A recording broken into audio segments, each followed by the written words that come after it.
Greetings, citizens. Hey you beautiful creepy human being you. Welcome to my channel and welcome to today's true crime video. I'm so happy we could meet like this. I'm so happy that somehow in all of this that we're forced to deal with on the day-to-day, today you and I were able to find each other on this crazy little planet that we call home. My name is Brittany or Bratterstein, whichever you prefer, and today we're going to be discussing a man named Levi Axtell. And Levi was a father who murdered an elderly sex offender who he believed was stalking his 22-month-old daughter. And he did this by beating him to death with a moose antler, among other things. But before we get started, if you have not yet had the pleasure, please make sure to join the Brat Pack by subscribing and ringing that bell. I put out a new video every single week, sometimes 2 a week like this week, and all through the month of October I'm putting out 2 videos a week, and I would love to hang out with you. Yes, you, specifically you, but I can only do that if you join the Brat Pack and become one of us. So let's get into this video. This video is on a case that is out of a little town in Minnesota called Grand Marais. Maybe M-A-R-A-I-S, like Maria, but not at all the same. Let me know if I said that correctly, but I'm sure I did not. And it's a small town in Minnesota. I think it's actually called a city, but it has less than 1,500 people. And these less than 1,500 people were rocked, but not exactly shocked, to hear that this guy Levi broke into the home of a man named Lawrence Scully and murdered him. Because Lawrence, his background and his criminal history was well known to the community from when he actually tried to run for mayor, which was a choice for him. And like even the sheriff of this place said that they're not a big fan of vigilantism. They're not a fan of people doing what Levi did, but at the same time they're like, no one's really gonna miss the guy that he killed. This is a very unique case, but it also reminds me, it's unique, but at the same time, it reminds me of the Gary Plouch case, which if you haven't seen that video, I did it a while back. It's actually one of my most popular videos on Facebook, not YouTube for whatever reason, but Gary Plouch murdered his son's abductor and abuser on live television. His son's name's Jody. I've actually spoken to Jody. Jody sent me his book after I did that video on the case. I actually might redo that case now that I have the book, because then I can probably do it more thoroughly, because it was a while ago when I did it and I feel like I've gotten better since then. But either way, it reminds me of that case in that this was another father who murdered a P-word, and the community was very split after it happened, because it made people kind of wonder if a murder could be just and if a murderer could be considered a hero, and that seems to be happening in this case as well. So today I'm going to tell you the entire story. I read all the things so that you do not have to, and at the end of this video I want you to answer the question of the day. I'm going to give it to you now so you can have it kicking around in your brain as we go through the details of this case, but of course I want you to answer when you have some information to go on. But the question of the day is this: do you believe that Levi Axtell should serve jail time for the murder of Lawrence Scully? Let me know all your thoughts in the comments below after we go through the details of this case. With all of that said, come gather around and let me tell you the story of Levi Axtell, the father who beat to death a sex offender that he believed was stalking his 22-month-old daughter. Our story today begins on March 8th, 2023. I forgot to mention that this is a really recent case, but it takes place in the town in Minnesota, the city in Minnesota, the place in Minnesota called Grand Marais, which is about 2 hours north of Duluth, Minnesota. And this area apparently is said to be a very popular tourist destination on the shores of Lake Superior. And I looked up photos of this place because of course I had never heard of it before. And wow, I can see why people are going there, because it is beautiful. Anytime I'm looking up places that are different than California, well, not anytime, but oftentimes when I'm looking up cases, I look at cases, I look at photos and I'm like, wow, every place is much more beautiful than Los Angeles. What am I doing here? And this place made me do that as well. Anyways, it's just before 5 p.m. when a call comes in to the Cook County Sheriff's Department. And the person on the other line said that they were, hanging out in their home when they heard a loud noise. So they looked out their window to see what was up. This is when they saw a white Dodge Caravan pull into the driveway of a home that was on East 5th Street. It was his neighbor's home across the street. And the person who lived in this home was 77-year-old Lawrence Scully. Anyways, the reason this person across the street was calling is because when he looked out the window, he saw this man who we later find out was Levi Axtell. And when Levi got into Lawrence's driveway, it's reported 2 ways. He either smashed into Lawrence's car with his own car as he pulled into the driveway, or he got out of his car and just started smashing up Lawrence's vehicle. But either way, what we know is a vehicle was smashed, and afterwards, Levi ran inside Lawrence's house. So the neighbor's on the phone telling police this when all of a sudden the neighbor starts hearing screams coming out of Lawrence's house. So this neighbor tells police what they're hearing. Like, okay, now I'm hearing screams. And then just a couple of seconds later, he sees Levi leave the house. All of this happens super, super fast. Okay, so Levi gets there. There's a smash. He's in the house. They're screaming. And within seconds, he's out of the house. He's in his vehicle and he's taking off. And when I say all of this happened fast, it said that from like the moment he got there to the moment he left, Levi was only there like 1 minute. Anyways, police are taking this call, so officers are dispatched to Lawrence's house. And meanwhile, at the same time, Levi walks into the police station because apparently the police station was only like 3 or 4 blocks from Lawrence's house. So he walks into the police station, clearly intoxicated, covered in blood, puts his hands behind his head and is like, listen, you need to handcuff me right now so I don't hurt anyone else. So naturally, he's detained. He's read his Miranda rights and then he gives a full confession. So let's talk about Lawrence Scully. We have a lot of information on Lawrence Scully. We don't have quite as much information on Levi. I'm sure if there's a trial, we will get more, but since it is such a new case, we don't have a ton of information on like them and their history and what caused all of this, but we do have some, and I'm going to tell you everything that I was able to find out for you today.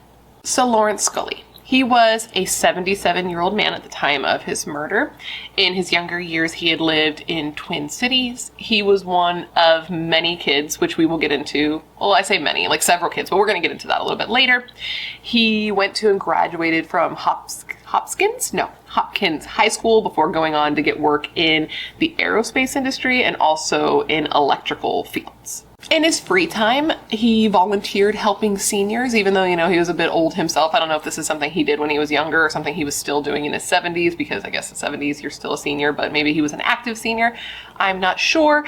And he moved to the area of Grand Maria's, but not really, in the 80s. And this was after he was released from prison where he was serving time for SAing a 6-year-old. So let's expand a little bit on that.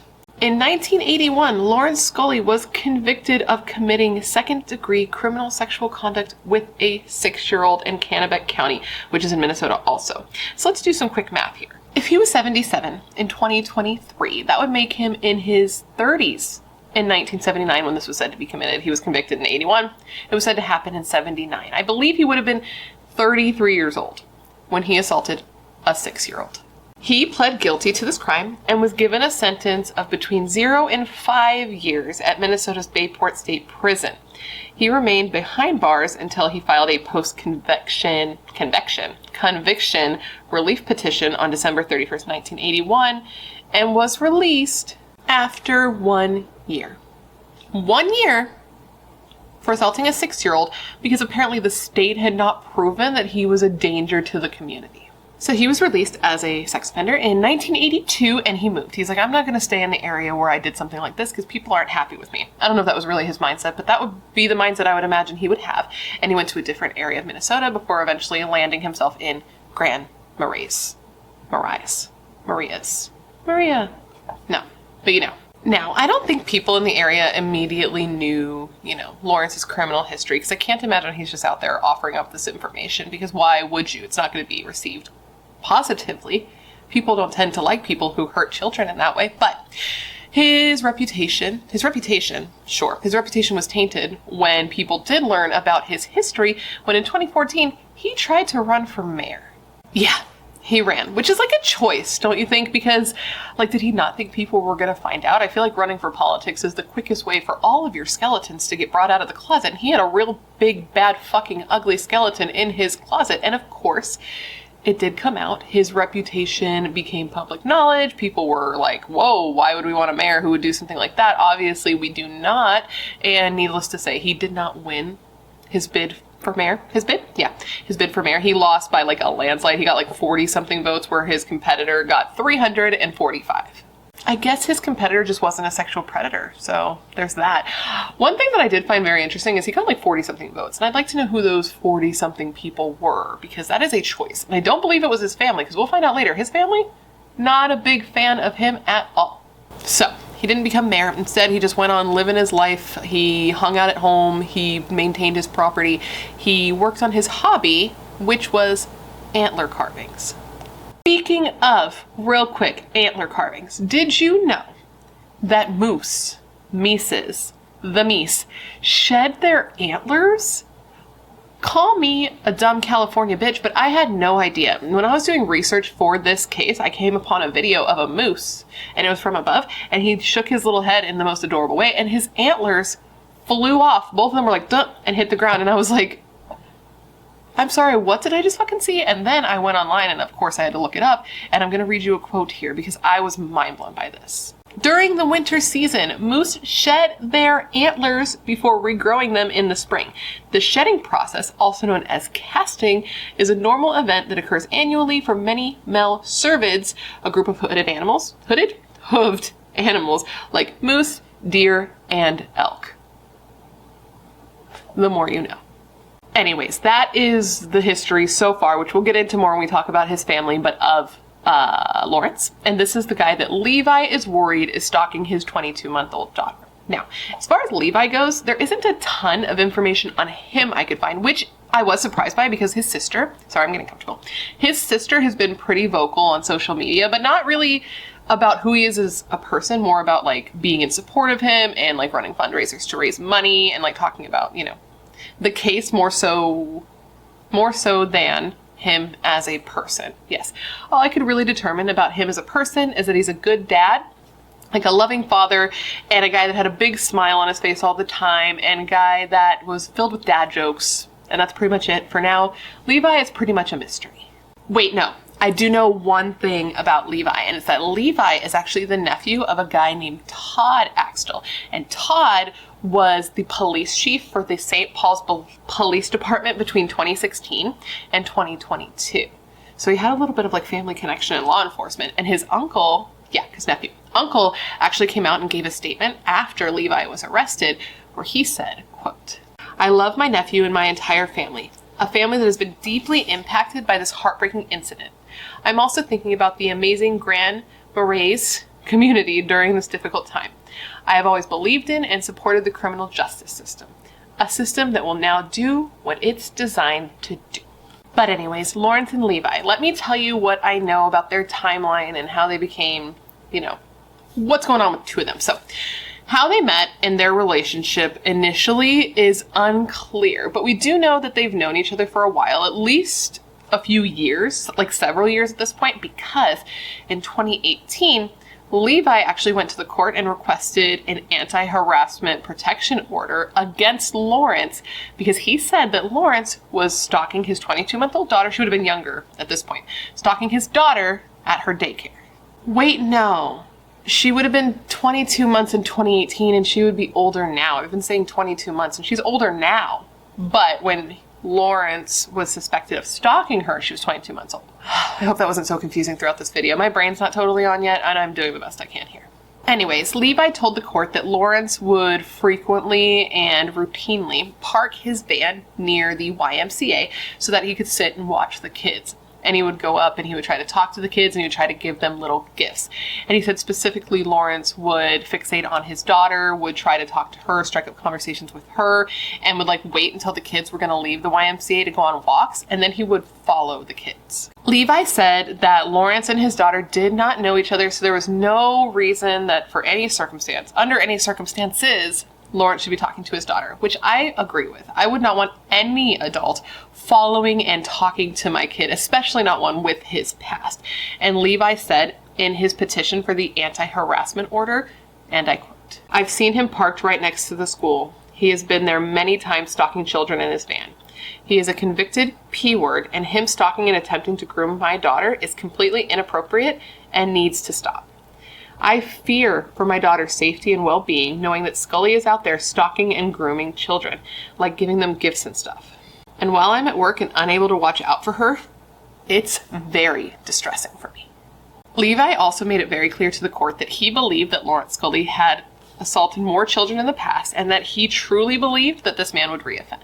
Now, initially, the court did actually grant a temporary restraining order that would keep Lawrence Scully from coming within, I think it was 6 feet? 6 blocks. Yeah, 6 blocks from Levi's home, his work, the daycare, the whole thing, right? But this was only going to be for 6 months, which isn't a very long restraining order at all. But it ended up being even less than that because I believe just like weeks later, I think it was like 7 weeks later, the temporary restraining order was actually dismissed because the court found that there was no evidence that Lawrence was actually like harassing Levi or harassing Levi's daughter. Basically, they said that there was, quote, no indication of repeated unwanted or intrusive acts against Levi or his daughter.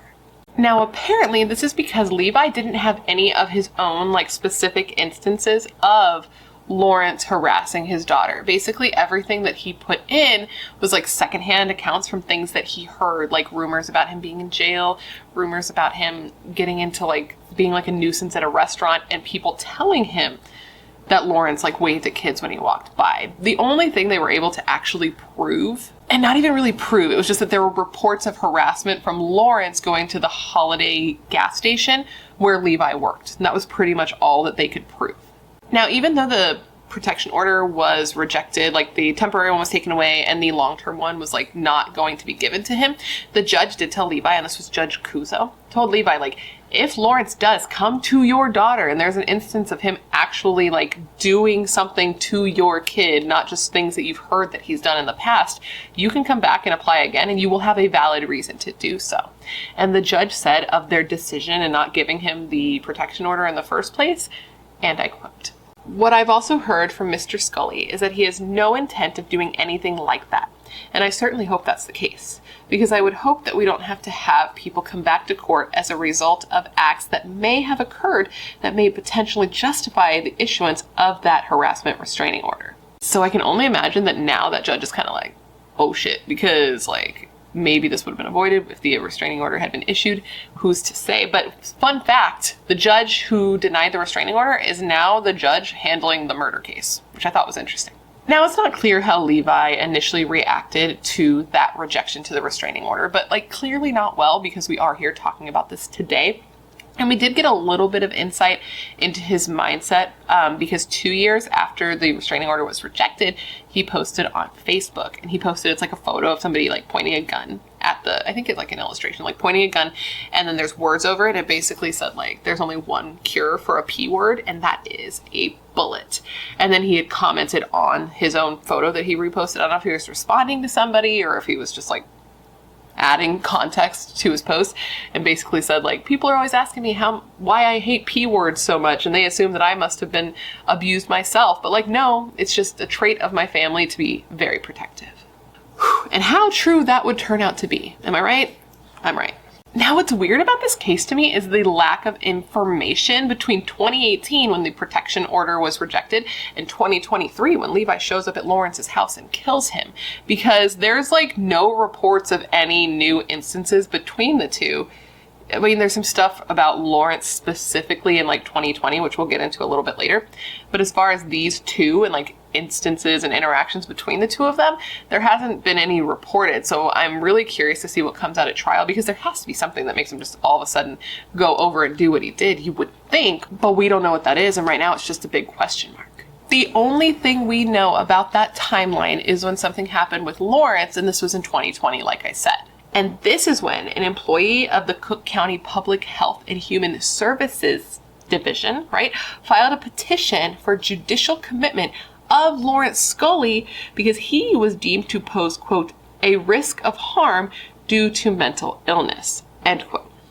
Now, there's something about this specific instance that's very interesting to me, and I feel like I have to tell you about it. Okay, so Lawrence, they're trying to get him committed for being like a danger for his mental health issues, right?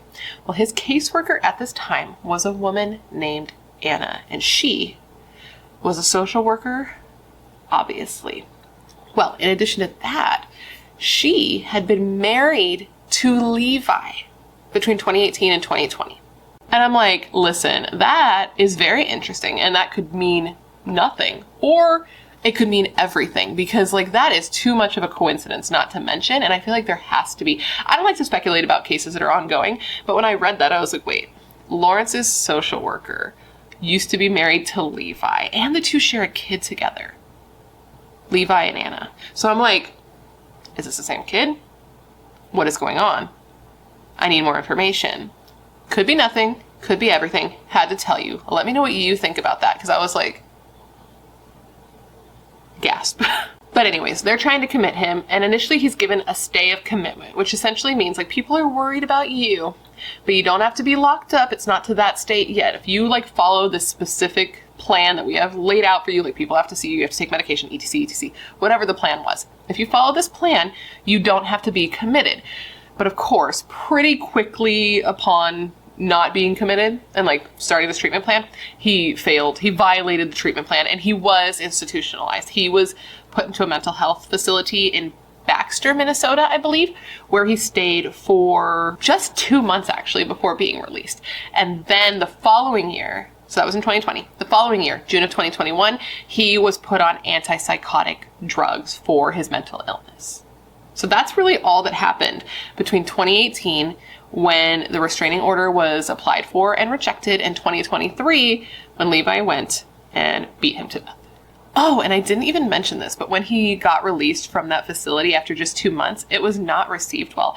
Not even by his family, who some of them have strong feelings about Lawrence, which we are going to get into later. But just for like a little teaser here, when Lawrence was released from the hospital, one of his brothers texted his other brother and was just like, he's back. And they were filled with dread. So for the recap, back on the streets in 2020, on antipsychotic drugs in 2021, killed in 2023. So let's talk about what happened that day now. Now, what exactly happened that day that caused Levi to go to Lawrence's house, we do not know. But just before 5 p.m., he gets there. He drives over to Lawrence's house on the outskirts of town. A car is smashed up, and before running inside Lawrence's house, he picks up a spade-style shovel off the deck and then goes inside. Inside, there is an altercation, clearly, that escalated very quickly, considering what Levi was only in the house for like 1 minute. But in that 1 minute, he did a lot of damage. He is said to have hit Lawrence in the head with the shovel between 15 and 20 times before finishing him off with a moose antler that I guess Lawrence had hanging up on his wall as decoration. He ripped it down and hit him several times in the head with that as well. He then left, headed to the police department, entered the lobby covered in blood, and asked to be restrained so he wouldn't hurt anybody else. Meanwhile, officers were already headed to Lawrence's house that was located at 1109 East 5th Street, where they found Lawrence Scully, quote, obviously dead from the serious nature of his head wounds, end quote. He was covered in blood, the floor around him, the room he was in was covered in blood, and nearby they found the bloody shovel. His cause of death was determined to be blunt force trauma to his head, but they did say that he was at least alive for part of the attack because he had defensive wounds on his arms. Now, there wasn't much to do in terms of like an investigation, right? Because they didn't have to figure out who did this. They knew who did this. The person who did it literally walked in covered in blood and was like, I did it. There you go. And when he gave his confession, the confession he gave matched up all of the forensic evidence that they had at the scene. So they like did what they had to do. They processed the scene and got all the evidence they would need. But pretty quickly they passed over the case. Like the local police passed over the case to the BCA, which is the Bureau of Criminal Apprehension, and to the like state prosecutor so that they could start putting together a case, because it was like a slam dunk. They don't really have to do much, like local police. In the meantime, Levi was in jail. He was charged with intentional second-degree murder, and if convicted, he could face 40 years in prison. And that's just what he's charged with so far, but new charges could be added if the attorney's office holds another grand jury hearing to consider premeditated murder charges. And that's what I'm curious to see. Like, I'm very curious to see if that happens, because it does sound like it was probably premeditated, right? But according to like jail records, the police seem to believe that Levi killed Lawrence with intent, but not with premeditation, which is interesting, and I'm curious to see how that kind of pans out. Now, there was, of course, an argument as to whether or not Levi would get bail, right? The county attorney, her name was Molly, was like, listen, this was an unprovoked attack against an old man, like an old defenseless man. So Levi should be given no bail. And if he gets bail at all, it should be $1 million because he shouldn't be able to get out. Now, Levi's attorney was like, listen, Listen, Levi has never had a serious criminal history. He's lived in this area his entire life. He's not a flight risk. He shouldn't, like, he didn't give a specific number, but he's like, 1 million is pretty high. But then Molly came back and was like, I would say the charges of like murder in itself is a reason for somebody to try to like skip bail. And ultimately, the judge ended up agreeing with the prosecution, and Levi was given a $1 million bail. Now, this murder was seen as, quote, quite a shocker to the community because this was a very small, tight-knit community between two families who had, like, deep roots there. And even the mayor of Grand Marais came out. Her name was Tracy Benson. I guess that could be a he. Their name was Tracy Benson. And they said of this situation and the families involved, quote, "These are the people we see at the post office, the grocery store. We work with them and share interests, faith communities, volunteer together, and raise kids. Our local enforcement and our county attorney's office work under the double weight of their professional services while in their private lives interacting with all that as well." Because again, it's a super small community. There's less than 1,500 people. So all of these like public servants also know the people involved or know somebody who knows the people involved, right? And what's interesting or like noteworthy to me in this is that of those 1,500, less than 1,500 people, a lot of them are in support of Levi and don't want him to serve any jail time. Levi's sister Katrina has been posting on her Facebook page, right? Support of Levi, things, updates on the case and things like that. And I was on her page and I was looking, and the comments under her posts are overwhelmingly positive towards Levi. People have sent their like hopes and their prayers that things will come out okay for him. People have donated money. People are like creating things to sell so that the money, the like proceeds from those sales can go towards Levi's legal funds. And there are even cars in the area with bumper stickers that say, quote, "Love for Levi." Like there is a lot of support for him. People seem to feel that there was an inadequacy in the criminal justice system which allowed Lawrence to be free for Levi to be able to, you know, kill him in the first place. And as I said, even the sheriff in the area was like, well, we don't love vigilantism, but nobody's gonna miss this guy. It just seemed that everyone kind of knew that Lawrence was bad news. One of his own neighbors, this was a woman, yes, a lady named Brandy, she said that she kept tabs on Lawrence's movements, that she kept a stun gun on her at all times because she didn't know what he was capable of.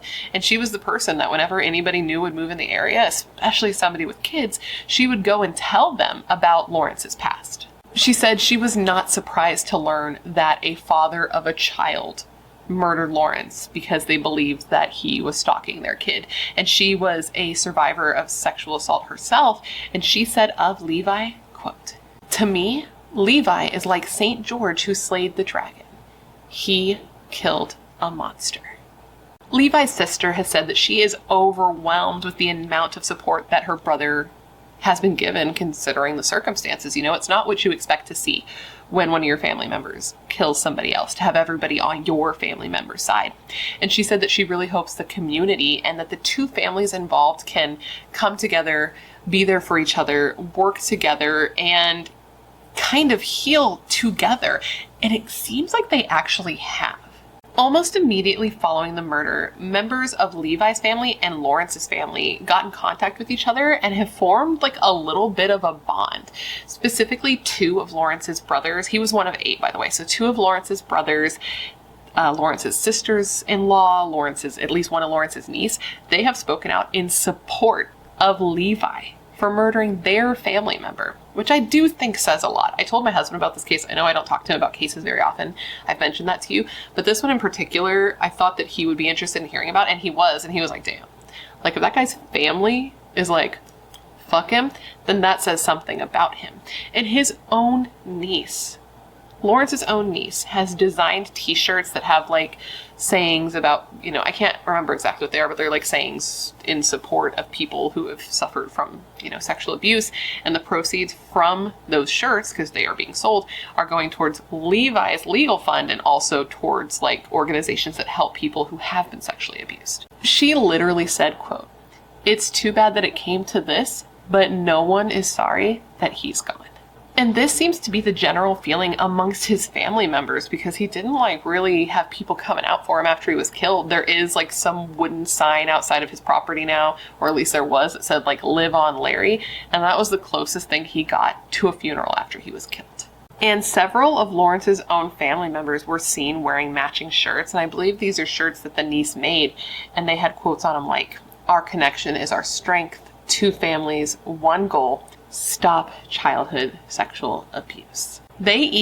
Lawrence's family is selling their family home, which is where Lawrence was living, like the family property. They're selling that property, and they're going to donate part of the proceeds from the sale of the home toward Levi's defense. So it turns out that a few of Lawrence's family members had ongoing long-term restraining orders against him.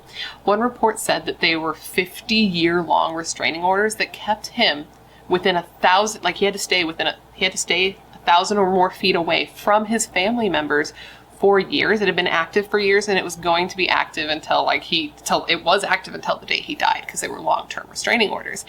And in the applications for these restraining orders, they claimed that they had been verbally abused, physically abused, and sexually abused and tortured by Lawrence in their lives. But they said that despite having this order, Lawrence would often violate this restraining order, which it would be hard in a town that's like literally like 3 square miles. It's very small, as I said. It would be hard not to run into each other, but they said Lawrence would make a habit of trying to run into them and would even show up and like hide like behind trees and watch them. And sometimes he would even wear disguises, like costumes, to watch them.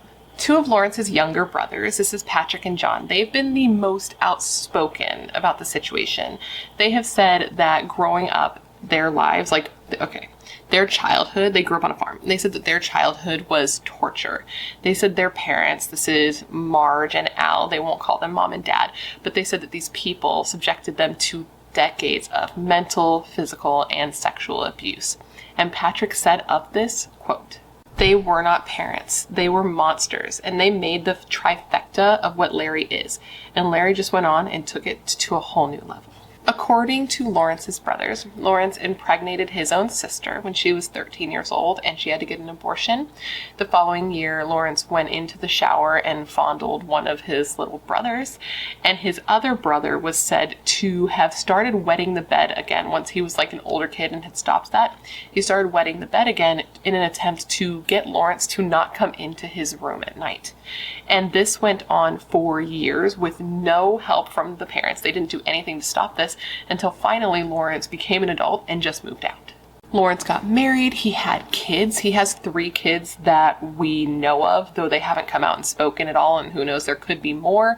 And then, he lived his life quietly until when he was in his 30s, he got arrested and served jail time for that assault against the 6-year-old. And then once he was released, that's when he moved to the Grand Marais, the area that we're talking about today, because that's where his parents lived now. They had bought a piece of property there, and that's also where a couple of his brothers went, which is, why his brothers are in that area, and we're able to talk to them, and they were local. And when he came to the area, he moved in with his parents on that piece of property, and eventually his dad died, followed by his mother, and he took over the property, and that's where he lived until he was murdered, and now that property is being sold to pay for his murderer's legal defense. Now, speaking of the murder defense here, the legal fees that are going to take place. So after Levi was arrested, we're moving back to Levi now. After Levi was arrested, he was given a mental health evaluation. This was actually requested by his own attorney, because his attorney was saying that she had noticed some fluctuations in Levi's mental state, and she was worried that he would be a danger to himself or to others while in jail awaiting trial. So he was evaluated by a psychologist who was appointed by the court, and the psychologist, said of Levi's actions, quote, "They're impacted by hallucinations, delusions, and paranoia." And Levi was also said to have severe fluctuations in mood, major depressive episodes, and hypomania. Levi has been determined to be mentally ill. He is said to suffer from schizoaffective disorder. He's also said to be a danger to other people. He's said to be completely chemically dependent, and he was deemed not competent to stand trial. The doctor then recommended that Levi be placed in a mental health facility, stating that Levi felt justified in murdering Lawrence and, quote, is unable or unwilling to take responsibility for making decisions to interrupt a repeat of impulsive, harmful behaviors, because she believes that the murder was linked to Levi's feeling of hopelessness and feeling that he had nothing to lose. She says that Levi believes he's a hero for what he did and believes that others will be relieved that he did what he had to do and got this guy off the streets. And I mean, that's kind of what happened, because people are seeing Levi as a hero.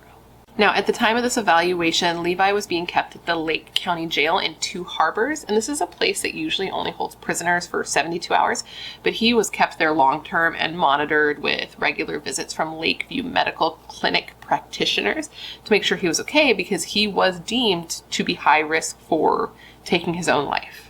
So with this evaluation, he was ordered to be in this treatment center for 6 months, but of course that could be extended as needed. Basically what they're trying to do is just get him competent to stand trial. And right now a date has been tentatively set for February of 2024, but they're going to keep monitoring him and checking with him every 2 months to see when he is competent to stand trial, to see if that, needs to be extended. And that's kind of where we are with the legal stuff right now, because, we're waiting for February of 2024, and people, including myself, are very interested to see how this all shakes out, because Levi doesn't have a serious criminal history, but he does have a couple, small things. Like, he was convicted of misdemeanor charges of disorderly conduct, and underage drinking in 2014, and he was said to have pled guilty to a felony in 2018 for vandalizing a pastor's car outside of a church in nearby Hovland. Basically, he threatened to set this pastor's car on fire and beat it with a shovel, which is interesting now that I think about it, because he beat it with a shovel, and that seems to be kind of a theme for him. But either way, the charges were dismissed once he served 3 years of probation. But there have been attorneys who have looked over this case, and some attorneys have said that due to his previous criminal history, it shows that he has a lack of they said he had a, quote, pattern of non-compliance with medication orders and failing to follow through with treatment recommendations, which makes me wonder if he had some mental health issues as well because of the medication aspect, but I haven't seen that in any reportings, just from these attorneys who evaluated the case. So I'm very curious about that as well. But there was also a quote from a former FBI agent who looked at the case, and they believed that if this case went to trial, or when this case goes to trial, that a jury trial may be favorable for Levi because a jury may be sympathetic to him and his reasoning for doing what he did. Not that they would excuse his actions, but, quote, typically a person who commits a crime like this for these reasons is given a lighter sentence. So I'm just very, very curious to see how this plays out, because the community is so in support of Levi. And I think that's another reason why this case reminds me of Gary Plausch, because Gary Plausch didn't receive any jail time for murdering his son's abductor and abuser, and his community had a very similar feel. One of Levi's friends said that he just feels very betrayed by the criminal justice system that it even got to this point. This man said that he has 4 kids himself and doesn't know what he would do if he was put into this situation, because Levi is the type of guy across the board that has been described as somebody who, family was incredibly important to him. And this is something that a lot of people can, sympathize with and relate to. So it's been said that across the board, anybody you talk to in that area will be standing with Levi. And with that, my friends, is the story of Levi Axtell, the father who murdered the pedophile who he believed was stalking his 22-month-old daughter. I hope you found this to be informative, and I hope my telling of the case made sense. And of course, I just want to thank you for sitting and hanging out with me today. Now, considering everything I told you throughout this video, I want to revisit the question of the day, and that was this. Do you believe that Levi Axtell should serve jail time for the murder of Lawrence Scully? Let me know all your thoughts in the comments below, because I'm very curious what you guys will think about this case. Anyways, guys, if you haven't already, please don't forget to leave me a comment down below with any cases you'd like to see me cover in the future. As you know, I have a long list of cases. Whenever you leave a suggestion, I put it on my list with your name next to it, so if I cover it, I can give it a shout out. I love looking into the cases you guys suggest, because they're often cases I haven't heard of or cases that need more coverage, and I know you're filled with good ideas and good taste, otherwise you would not be here. If you haven't already, please don't forget to join the Brat Pack by subscribing and ringing that bell. I put out a new video every single week, and I want to hang out with you. Yes, you, specifically you, but I can only do that if you join the Brat Pack and become one of us. One of us, one of us, one of us. And if you want to hang out more consistently, all my social media is listed down below for your convenience, along with a link to my membership where you can get early access to non-sponsored videos, priority comment responses, things like that. Oh, I made new merch. I know I probably posted about it, but it started being released in October 1st. I don't know how long I'm going to keep the designs. This is just one of them, but if you go down, the link to my merch store will also be there, so you can check it out. People have been asking me to bring merch back, and I was so apprehensive because it was such a thing last time, but you know what? I brought it back for maybe a limited time, maybe a long time. I haven't decided, but the link will be down below for your convenience. And now with all of that said, I just want to thank you for being here when you could literally be anywhere else in the world. That is tight. You are tight. Please stay safe and be a better person than you were yesterday, and I hope to see you in my next video.